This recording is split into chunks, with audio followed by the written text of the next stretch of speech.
प्यारे श्याम भक्तों, जय श्री श्याम। कल 29 जुलाई 2026 यानी कल गुरु पूर्णिमा का अत्यंत शुभ दिन है। यह गुरु शिष्यों के लिए विशेष महत्वपूर्ण दिवस है। गुरु की पूजा, स्तुति, जप इत्यादि द्वारा गुरु का सम्मान करना और उनकी कृपा प्राप्त करने के लिए यह दिन विशेष महत्व रखता है। आज के दिन श्री वेद व्यास जी का जन्म हुआ था, इसलिए इसको व्यास पूर्णिमा भी कहते हैं और इसीलिए इनको गुरु पूर्णिमा की संज्ञा दी गई है। इस पूर्णिमा को गुरु पूर्णिमा इसीलिए कहा गया है। भाइयों और बहनों, आज के दिन का यह वीडियो बहुत ही महत्वपूर्ण है। इसे अंत तक आप अवश्य देखिए। छोटी छोटी सी बहुत अच्छी अच्छी बातें इसमें बताई हैं। तो गुरु की महिमा शास्त्रों में बहुत बताई गई है। कबीरदास जी ने गुरु महिमा का वर्णन करते हुए लिखा है, सब धरती का आगद करूं, लेखनी सब वन राय, साध समुद्र की मसी करूं, गुरु गुण लिखा न जाए। अर्थात वो कहते हैं कि यदि मैं संपूर्ण धरती को कागज बना लूं और संपूर्ण जंगलों को मैं लेखनी यानी कलम बना लूं और सातों समुद्रों को मैं मसी अर्थात स्याही बना लूं, तो भी गुरु के गुण इतने हैं कि उनको पूरी तरह से लिखा नहीं जा सकता। और गुरु की प्रशंसा में लिखा हुआ एक श्लोक प्रसिद्ध है, आप सब जानते होंगे, सुना होगा। गुरुर् ब्रह्मा गुरुर्विष्णु गुरुर्देवो महेश्वर, गुरुर साक्षात परब्रह्म तस्मै श्री गुरुवे नमः। इसका अर्थ है कि अर्थात गुरु ही तो ब्रह्मा है और गुरु ही विष्णु है और गुरु ही महेश्वर यानी शिव हैं और गुरु ही साक्षात परब्रह्म हैं। ऐसे उन गुरु के लिए नमस्कार है। तो इस तरह से इस श्लोक में तो गुरु को ब्रह्मा विष्णु महेश और परब्रह्म परमात्मा सब कुछ बता दिया है। इसी तरह एक अन्यत्र और भी महिमा का वर्णन किया गया है। गुरु को भगवान से भी बढ़ के बता दिया है, भगवान से भी प्रथम पूज्य बताया है। किस तरह से? ये भी कबीरदास जी का एक दोहा है। एक बार क्या होता है, कबीरदास जी के गुरु साहब होते हैं और वो कहते हैं कि मुझे भगवान के दर्शन करा दो। तो गुरु की कृपा से, उनकी शक्ति से भगवान दिखाई देते हैं कबीरदास जी को और कबीरदास जी बहुत प्रसन्न हो जाते हैं। लेकिन अब ये आगे समस्या कि वो दोनों खड़े हुए हैं, गुरु भी हैं और गोविंद भी हैं, कृष्ण भी हैं, तो किसके वंदना पहले करें? फिर गुरु जी को स्वयं ही बहुत जल्दी समझ आ जाता है कि नहीं, गुरु ही प्रथम पूज्य हैं, कि उन्हीं के कारण ही मुझे कृष्ण के दर्शन हुए या उन्हीं ने मुझे कृष्ण से मिलवाया है। तो एक दोहा है इसमें, गुरु गोविंद दो खड़े काके लागो पाए, बलिहारी गुरु आपने गोविंद दियो मिलाए। तो इस तरह से प्यारे भक्तों, गुरु की महिमा अनंत, उनको शास्त्रों में बहुत खूब बताई गई है। किंतु क्या हम ये जानते हैं कि गुरु किसे कहते हैं?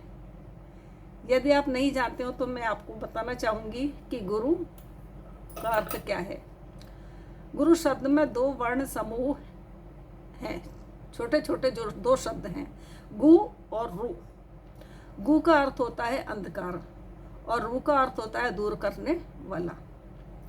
अर्थात गुरु वह व्यक्ति है जो अंधकार को दूर कर देता है।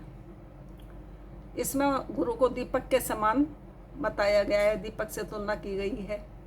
तो दीपक जैसे अंधकार को दूर कर देता है, ऐसे गुरु भी अंधकार को दूर करता है। लेकिन गुरु कैसे अंधकार को दूर करता है?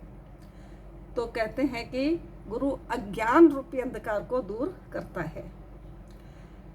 जैसे दीपक रात्रि से उत्पन्न होने वाले अंधकार, प्राकृतिक अंधकार को दूर करता है अपनी ज्योति से, और जो गुरु है वो अपने ज्ञान प्रकाश से अज्ञान से उत्पन्न होने वाले अंधकार को दूर कर देता है।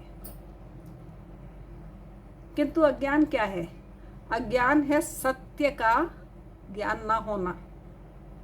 सत्य का ज्ञान ना होना ही अज्ञान है। फिर कहते हैं सत्य क्या है? आप पूछोगे सत्य क्या है?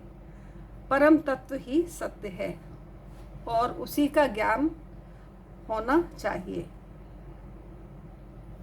उस परम तत्व परम सत्ता का ज्ञान कराना और मनुष्य को उसके वास्तविक स्वरूप से परिचित कराना, माया के मोह से अत्यंत डूबे हुए मनुष्यों को उनके दुखों से और उनके भ्रमजाल से मुक्त कराना, मनुष्य की चेतना को ऊर्ध्वगामी बनाकर उसे वास्तविक सुख और शांति प्रदान करना, यही गुरु के महान कार्य हैं। तो भाइयों और बहनों, अब मैं बताना चाहूँगी कि गुरु किसे बनाएं। इसके बारे में कहा जाता है कि पानी पियो छान के, गुरु बनाओ जान के। अर्थात पानी को किस प्रकार पीना चाहिए, पानी को कहते हैं कि छान कर पीना चाहिए। ऐसा हमारे शास्त्रों में हिदायत की दी गई है। क्यों पीना चाहिए? जिससे कोई गंदगी हमारे पानी के साथ हमारे शरीर में ना पहुंच जाए। तो उसी प्रकार कहा कि गुरु को भी व्यक्ति को जान करके अच्छी तरह समझ करके उसको तभी गुरु बनाना चाहिए। व्यक्ति को अच्छी तरह से जान के समझ करके ही गुरु बनाना चाहिए। यदि गुरु किसी प्रकार से गलत गुरु के यहाँ चक्कर में पड़ जाते हैं तो फिर शिष्य का भी बजाय उद्धार होने के उसका पतन होना संभावित हो जाता है। भक्तों, तो गुरु बनाना कैसा चाहिए? तो गुरु के बनाने के लिए शास्त्र में कुछ जैसी बातें बताई हैं कि कैसा गुरु होना चाहिए। कि गुरु को शास्त्रों का ज्ञान होना चाहिए, अच्छा ज्ञान होना चाहिए शास्त्रों का, क्या बातें कही गई हैं। और नंबर 2, भाषा का शुद्ध बोलना और लिखना आना चाहिए। नंबर 3, ऐसा व्यक्ति हो जो सदाचारी हो। नंबर 4, शिष्य का उत्थान और कल्याण चाहने वाला हो। नंबर 5, कामी, क्रोधी और लोभी व्यक्ति ना हो। इस तरह से ये 4-5 विशेषताएं तो गुरु में बनाने वाले व्यक्ति में होनी ही चाहिए। क्योंकि कहा है कि कामस, क्रोधस तथा लोभस, काम, क्रोध और लोभ, ये 3 जो दुर्गुण है ये सभी को नष्ट करने वाले हैं। काम है, क्रोध है तथा लोभ, ये 3 जो दुर्गुण हैं मनुष्य का पतन करने वाली होती हैं। तो ये किसी भी व्यक्ति में नहीं होना चाहिए, लेकिन खास करके जो व्यक्ति को हम गुरु बनाने जा रहे हैं उसमें ये नहीं होनी चाहिए। क्योंकि ऐसा व्यक्ति क्या है कि स्वयं तो वो अपना पतन करता ही है और अपने शिष्यों का भी पतन कर देता है, उनको भी डुबो देता है। खुद तो डूबते हैं और शिष्यों को भी डुबो देते हैं। क्यों? क्रोधी व्यक्ति है तो वो बहुत जल्दी शिष्य पर क्रोध हो जाएगा, उसको श्राप दे देगा और उसका बुरा हो जाएगा। और ये कामी है तो कामी व्यक्ति भी ठीक नहीं होता।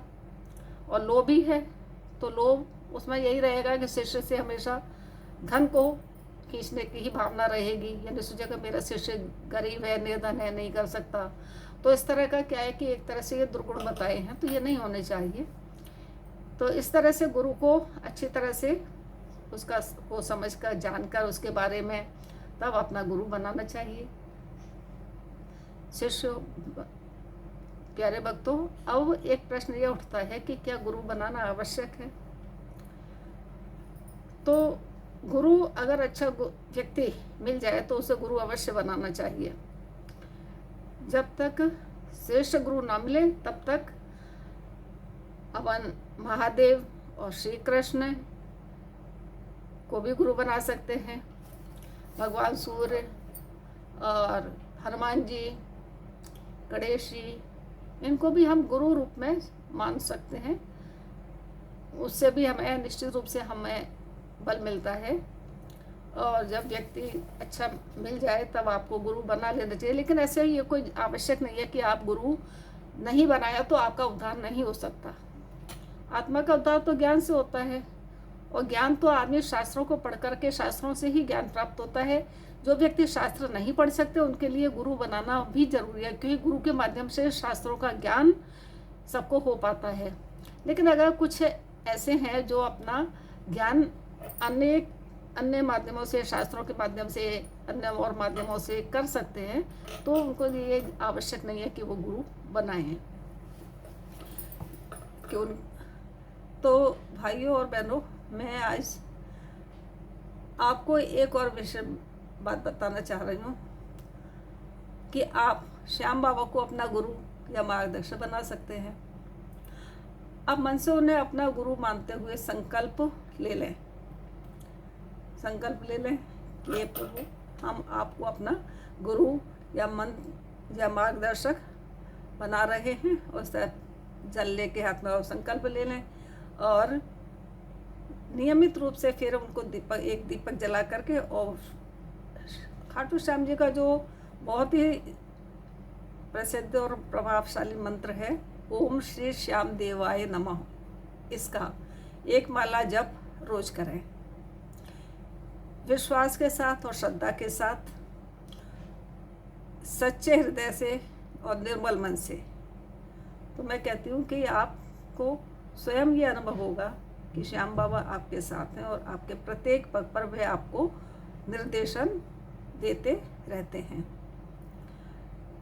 तो मेरे प्यारे भाई बहनों, मैंने आपके लिए इस गुरु पूर्णिमा पर एक छोटा सा अपना वीडियो बनाया, अच्छा लगा होगा आपको, और मैं चाहूँगी कि आप इसे लाइक करें ताकि हमारा भी उत्साहवर्धन हो और वीडियो बनाने का मन करे, और आप इसे शेयर करें अपने मित्रों को, जिससे कि दूसरे लोग भी इस तरह की बातों को समझ सकें। और अगर सब्सक्राइब आपने नहीं किया है तो इस चैनल को सब्सक्राइब भी कर लें, क्योंकि जिससे कि जो भी वीडियो मैं बनाती हूँ वो आपको उपलब्ध हो सके। मैं बहुत ज़्यादा नहीं बनाती, काफ़ी गैप के बाद बनाती हूँ, तो आप हो सकता है उस वीडियो से, उस बातों से अनभिज्ञ रह जाएंगे। तो इसलिए आप इसको सब्सक्राइब भी कर लें कि जब भी ये वीडियो आए तो आपके पास अवश्य आ जाए। तो इस तरह से मैंने आपके लिए ये छोटा सा वीडियो बनाया, आपने सुना, आपका बहुत बहुत धन्यवाद। आज बस इतना ही। जय श्री श्याम, जय श्री कृष्ण।